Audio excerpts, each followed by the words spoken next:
The bar association and library Moradabad के वार्षिक चुनाव की निर्धारित तिथि को लेकर अधिवक्ताओं में मतभेद दिखाई दे रहे हैं। चुनाव की नियत तिथि को लेकर अधिवक्ताओं में इस कदर रार पैदा हो गई है कि अधिवक्ताओं का एक गुट दूसरे गुट के खिलाफ धरने पर बैठने को विवश हो गया है। शनिवार को अधिवक्ता एक बार फिर एसोसिएशन के मुख्य द्वार पर धरना देकर बैठ गए। उनका आरोप है कि जानबूझकर गेट बंद कर दिए गए हैं। याद दिला दें कि दी बार एसोसिएशन एंड लाइब्रेरी के वार्षिक चुनाव 2025-26 के लिए एल्ड्रस कमेटी द्वारा घोषणा कर दी गई है।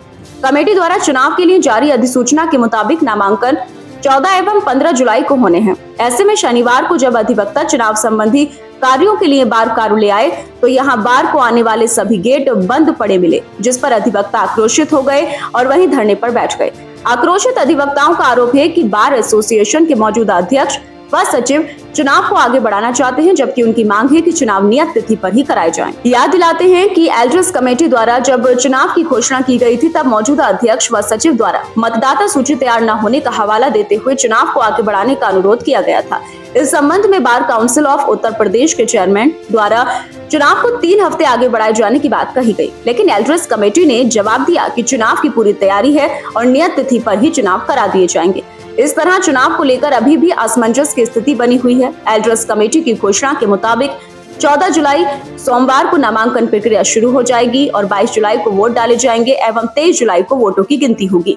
ऐसे में बार के सभी दरवाजे बंद देखकर अधिवक्ता विशेषकर विभिन्न पदों पर चुनाव लड़ने वाले उम्मीदवार बार के मुख्य द्वार पर आगे धरने पर बैठ गए और उन्हें साथ ही अधिवक्ताओं ने भी समर्थन दिया। The bar association and library Moradabad के वार्षिक चुनाव में अध्यक्ष पद के दावेदार आनंद मोहन गुप्ता एडवोकेट एवं महासचिव पद के उम्मीदवार अब्दुल रहमान एडवोकेट से जब बात की गई तो उन्होंने संयुक्त रूप से एल्ड्रस कमेटी द्वारा घोषित शेड्यूल के मुताबिक निर्धारित तिथि में ही चुनाव कराए जाने की बात कही। जो मतदाता सूची तैयार होनी थी वो छुट्टी में आराम से ऑफिस में तैयार हो सकती है। इन्होंने ऑफिस से ताला लगा दिया ताकि मतदाता सूची तैयार न हो सके समय से 2 मिनट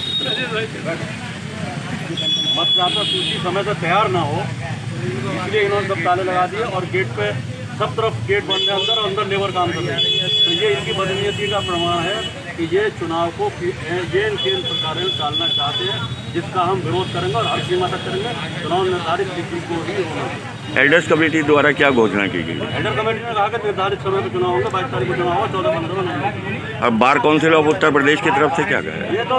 ये जो चुनाव का कार्यक्रम है ये एल्डर कमेटी ने रखा हुआ पहले से और वो उसी पे जो है अपनी बात पर अड़ेगी। आप क्या चाहते हैं? हम ये चाहते हैं निर्धारित तिथि पर टाइम वो होना चाहिए चुनाव। ये जो अड़बंका डाल रहे हैं प्रेसिडेंट सेक्रेटरी, हम उसका विरोध कर रहे हैं। तो ये चाबियाँ ले गए अपने घर, सब तरफ की चाबियाँ ताला लगा करके आप देखिए घूम के सब तरफ से बंद है, जबकि आज ऑफिस में बैठ के आराम से काम हो सकता था, लेकिन इन्होंने जानबूझ के इसको टालने के लिए ऑफिस बंद है, ऑफिस के बाहर के ताले लगे हैं और इसके चारों तरफ से ताले अंदर से लगे, अंदर लेबर काम कर रही है। अच्छा, सेकंड सैटरडे में खुलता है ऑफिस? सब अरे भाई जब चुनाव होता है तो सरकारी दफ्तर भी खुलते हैं, ये तो बाहर का दफ्तर है। चुनाव में कौन सा चैम्बर है लोगों के यहाँ पे? क्या नाम है आपका? जी ये मामला है कि ये बार का कार्यकाल 1 साल का होता है। मौजूदा कार्यकाल का जो समय है वो मार्च में पूरा हो गया, तो चुनाव होने चाहिए। अब एल्डर कमेटी के हाथ में आई थी ये बात। एल्डर कमेटी ने चुनाव की तारीख घोषणा कर दी, इसकी 22 जुलाई को चुनाव होना है, लेकिन चुनाव से पहले उसकी प्रक्रिया होती है कि नॉमिनेशन होगा और लिस्ट जारी होगी। तो 9 तारीख को लिस्ट जारी होनी थी, वो लिस्ट भी अभी जारी नहीं हुई है।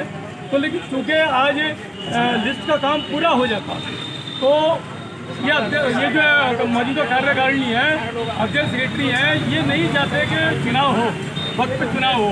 तो इन्होंने क्या काम किया है देख लीजिए, ताला लगा के बाहर के कचहरी के चारों ओर से ताला लगा के चाबी लेके फरार हो गए। आप देख सकते हैं, जबकि संडे में भी ये गेट खुला रहता है, बंद नहीं होता सर, ये अभी सब बंद नहीं है। तो हमारी मांग ये है सर, हम धंधे में इसलिए बैठे हुए हैं कि जो 22 तारीख जो घोषणा की गई है चुनाव होना चाहिए, तो हम ये चाहते हैं कि वो समय पर चुनाव होने चाहिए, हमारी ये मांग है। तो bar council of Uttar Pradesh की तरफ से भी कोई आदेश है इसके लिए? हाँ बिल्कुल आदेश है। 22 तारीख का है। 22 जी 22 तारीख का है, उसका 22 जुलाई बार काउंसिल इसमें इन्वॉल्व है सर। उसने तो खुद कहा था, सख्ती से लेटर जारी करे थे उसने पिछले दिनों। अभी तो एल्डर कमेटी ने 22 तारीख की घोषणा की थी, 22 जुलाई की चुनाव होने चाहिए। अच्छा, एल्डर्स कमेटी द्वारा जो घोषणा की गई है उसके मुताबिक आज क्या होना था? आज के दिन आज क्या होना था, जो लिस्ट 9 तारीख को जारी होनी थी वो किसी इन्हीं कारणों में तो देर हो गई थी। आज वो लिस्ट जारी होनी थी सर। वो तो क्या चाहते हैं आप लोग? हम ये चाहते हैं कि जो चुनाव से पहले की प्रक्रिया, चुनाव तो जब भी होगा जो उसके पहले की प्रक्रियाएं पूरी होंगी, लिस्ट जारी हो, उसके बाद नॉमिनेशन शुरू होंगे सर, उसके बाद तब जाके चुनाव होगा। आप भी चुनाव लड़ रहे हैं क्या? हाँ, मैं भी वहाँ से भी पद के लिए मैं भी चुनाव लड़ रहा हूँ। इस दौरान नदीम अहमद, सोनू सैनी, देवेंद्र बिश्नोई, मोहम्मद नासिर हुसैन, कमाल अख्तर, सरवर आलम, सलीम अहमद, कुलभूषण सक्सेना, सुरेश सिंह, राजेश कुमार सिंह, अनीश, विष्णु कुमार एवं शौर्य भारद्वाज सहित अनेक अधिवक्ता धरने पर बैठे दिखाई दिए। इस संबंध में the bar association and library के अध्यक्ष प्रदीप सिन्हा उर्फ बबली एडवोकेट से बात की गई तो उन्होंने कहा कि bar council of Uttar Pradesh के अध्यक्ष द्वारा 9 जुलाई को लिखित रूप से निर्देश दिए गए थे कि चुनाव का शेड्यूल अध्यक्ष, सचिव एवं एल्डर कमेटी के अध्यक्ष आपसी सहमति से तय करके उन्हें लिखित रूप से अवगत कराएं। अध्यक्ष प्रदीप सिंह का कहना है कि एल्डर्स कमेटी के अध्यक्ष द्वारा बार के अध्यक्ष व सचिव की बिना सहमति के ही चुनाव का शेड्यूल बार काउंसिल को भेज दिया गया, जो बार काउंसिल द्वारा स्वीकार नहीं किया गया है। यह पूछे जाने पर कि चुनाव प्रक्रिया के चलते गेट क्यों बंद किया गया, इस पर उन्होंने कहा कि प्रत्येक माह के दूसरे शनिवार और रविवार को हमेशा से ही बार कार्यालय बंद रहता है, इसमें कोई नई बात नहीं है। The bar association and library Moradabad के महासचिव अभिषेक भटनागर एडवोकेट से जब बात की गई तो उन्होंने कहा कि bar council of Uttar Pradesh के जो भी दिशा निर्देश हैं उसका पालन किया जाएगा।